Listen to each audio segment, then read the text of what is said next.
ত্রয়োদশ জাতীয় সংসদ নির্বাচন সন্নিকটে, আর এই উপলক্ষে সারা দেশের আসন সমনে আমাদের বিশেষ আয়োজন আমার আসন। আজকের পর্বে থাকছে বাগেরহাট ৩, আর আপনাদের সাথে আছি আমি শুভ ইসলাম।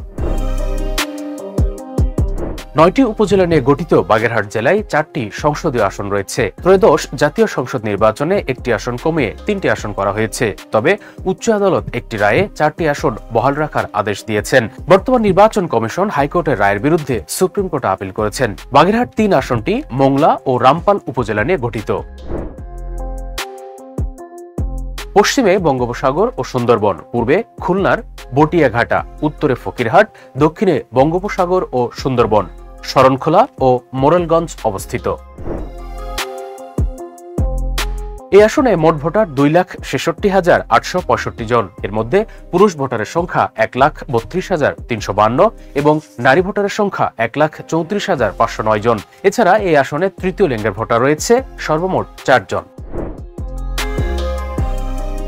বাগেরহাটের এখনো কোনো আসনেই বিএনপি প্রার্থী ঘোষণা করেনি। ত্রয়োদশ জাতীয় সংসদ নির্বাচনে বিএনপি থেকে যারা মনোনয়ন প্রত্যাশী তারা হলেন কেন্দ্রীয় বিএনপির গবেষণা বিষয়ক সম্পাদক কৃষিবিদ শামীমুর রহমান শামীম, বাগেরহাট জেলা বিএনপির যুগ্ম আহ্বায়ক ডক্টর শেখ ফরিদুল ইসলাম, এছাড়া জামাতের নায়েবে আমির ও কেন্দ্রীয় শুরা সদস্য অ্যাডভোকেট শেখ আব্দুল ওয়াদুদ, ইসলামী আন্দোলন বাংলাদেশ থেকে মোহাম্মদ জিল্লুর রহমান, এনসিপির কেন্দ্রীয় কমিটির মুখ্য সংগঠক মোল্লা রহমতুল্লাহ লড়বেন এই আসনে।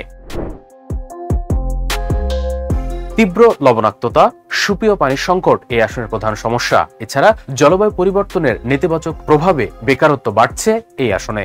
দর্শক, এতক্ষণ আমরা বাগেরহাট 3 আসনের বিস্তারিত আপনাদের সামনে তুলে ধরার চেষ্টা করেছি। আগামী পর্বে থাকবে পঞ্চগড় 2 আসনের বিস্তারিত।